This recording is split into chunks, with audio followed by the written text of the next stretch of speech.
Hi, so today we're going to be doing the underhand backhanded net shot in badminton. So the purpose of this is to bring the opponent forwards to create possible opportunities in the rear court and then possibly set up for an opportunity to attack.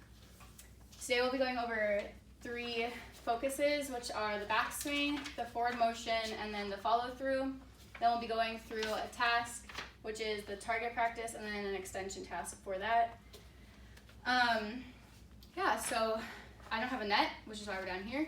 So yeah, the first thing we're going to be going over is the backswing, as I mentioned. The thing that you're going to want to focus on is the grip. So with the backswing, that's when you take your step forward and you have your racket here, and this is your backswing here. You want your grip to be loose. You want your thumb to be loose, especially because that allows a flick for the wrist, which we'll be going over in the forward motion. So a common problem with the backswing is that people will hold the racket at the wrong angle so that the face isn't facing towards the shuttle as it comes in. So you want to make sure that that face is towards that shuttle as it comes in.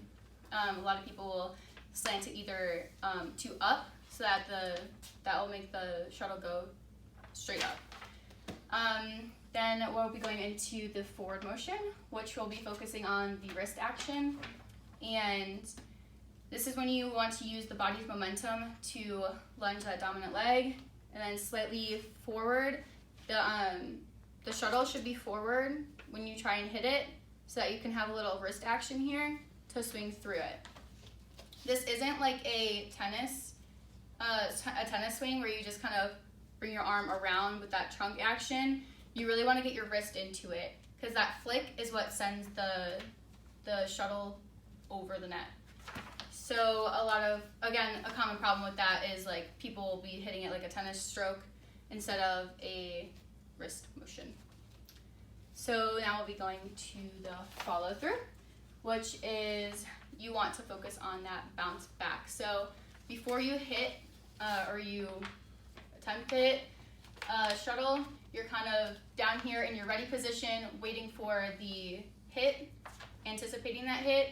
So then you'll come down and take that hit, wrist action here, around, and you want to bounce right back into your ready position and anticipate the next hit. So a lot of problems with that would be that people just aren't ready for the next hit. They'll stand here, they'll stay upright, instead of going back down, getting ready to go towards that next hit.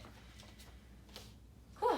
So I will demonstrate once the actual hit, so hopefully it'll be a little slower, but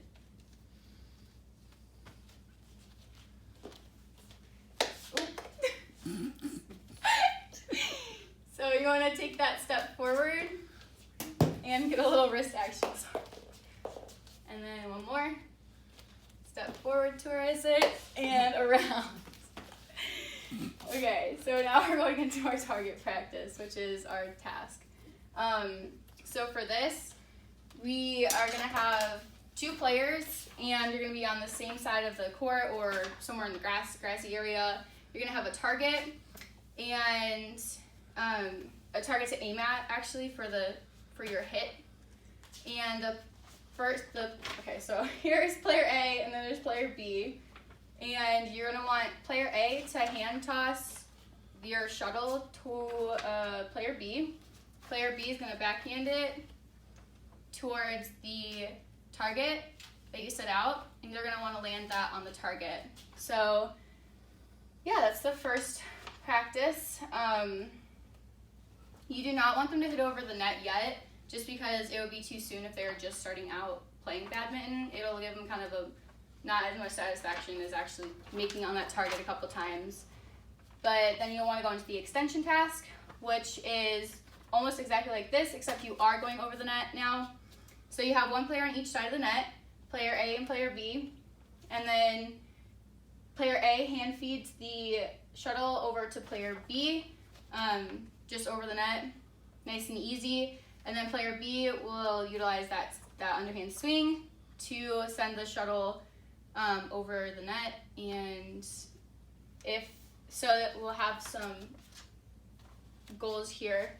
So you'll get 10 attempts to gain points, basically. So you get 1 point if the shuttle actually goes over the net, and then you'll get 2 points if the shuttle lands in the forecourt. So this kind of just really emphasizes that you want that shuttle to end up in that forecourt, especially if in a games type setting the player is back into the back section of the court. So yeah, it also makes it harder for your opponent to hit it since it's going straight up down into that forecourt.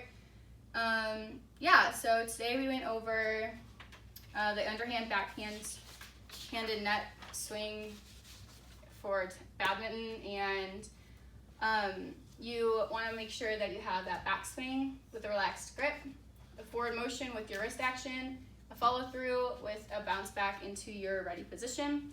We also went over the target practice task and the extension task for it.